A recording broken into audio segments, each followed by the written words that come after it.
Depuis le 5 octobre, il est l'homme le plus récompensé au monde. Le docteur Denis Mukwege a reçu le prix Nobel de la paix 2018, un prix qui vient s'ajouter aux nombreuses récompenses honorifiques qu'il reçoit depuis plus de 20 ans pour son combat intense et quotidien auprès des femmes victimes de violences sexuelles.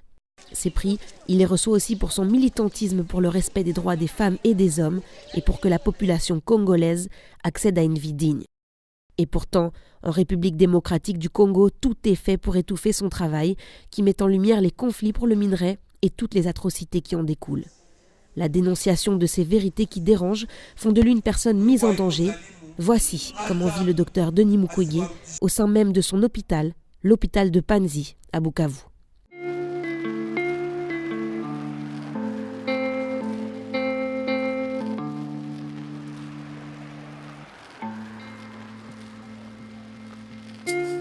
En 20 ans, il a fait plus pour cette nation que certains ne pourraient même envisager de le faire dans toute une vie.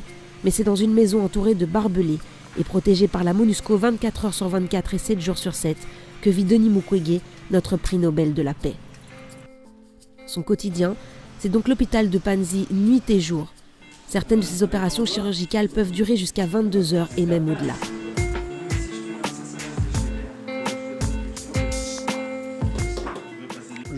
Je vis à l'hôpital, donc je vis dans une maison qui est annexe à l'hôpital et donc je ne sors pratiquement, je vis avec les malades.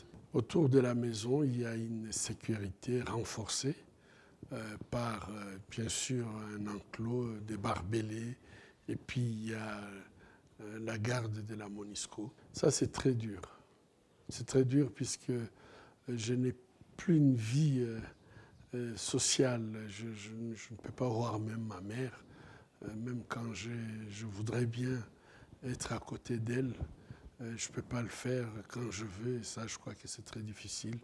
Les amis, ils viennent me voir, mais je n'ai pas la possibilité de sortir avec eux. Je ne peux pas aller à mes activités habituelles, c'est-à-dire aller à l'église, aller faire le jogging par exemple, j'adore, je ne peux pas le faire et ça c'est vraiment, c'est une des situations que je vis difficilement. Comment cet homme qui est un véritable héros pour notre nation peut-il vivre aujourd'hui dans de telles conditions? Pour le professeur Joly, c'est une situation surréaliste. J'ai eu l'occasion d'aller à Bukavu, d'aller à Panzi. J'ai vu, j'étais choqué par cette garde étrangère et même une partie de notre police qui paraissait beaucoup plus comme une police des gardant un prisonnier. C'est resté quelque chose d'assez ubuesque. Comment un homme qui fait du bien aux êtres que nous avons le plus chers, c'est-à-dire nos mères, nos sœurs, à les restaurant physiquement, moralement, psychologiquement et même économiquement, peut être menacé chez lui et être obligé de vivre presque en clandestinité. C'était choquant de voir ça physiquement.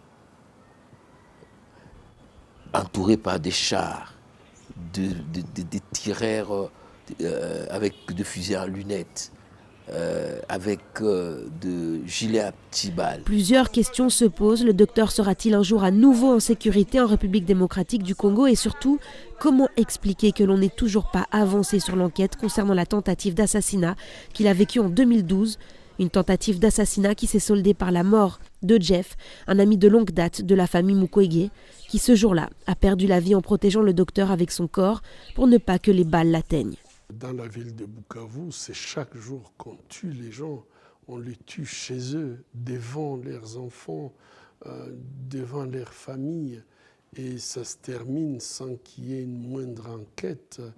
Et donc c'est comme si les assassinats, ces crimes deviennent le quotidien de la population de la ville de Bukavu. Et donc je regrette que jusqu'à aujourd'hui, les enfants de Jeff me posent la question de savoir qu'en est-il par rapport à la mort de leur papa qui est mort chez moi. Il a été assassiné chez moi. Et ces enfants, je n'ai pas de réponse. Ça, c'est très dur. Mais je pense également à toutes ces familles qui vivent le même drame que moi, le même drame que les enfants de Jeff, et qui ont vu leurs parents assassinés devant eux et qu'ils n'ont jamais su pourquoi et qui a fait. Il n'y a pas d'enquête. Je crois que ça a trop duré. C'est comme si on s'attendait à ce qu'à n'importe quel moment, quelque chose de si grave peut arriver.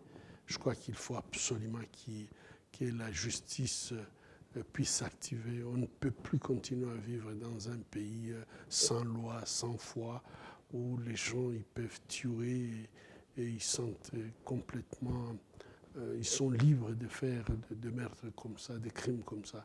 Moi, je pense que ce n'est pas seulement pour moi, je pense à toutes ces familles. Le docteur Mukwege est définitivement un homme qui dérange, un homme de terrain qui a dédié son prix Nobel de la paix aux survivantes de violences sexuelles de par le monde, mais également à toute la population congolaise.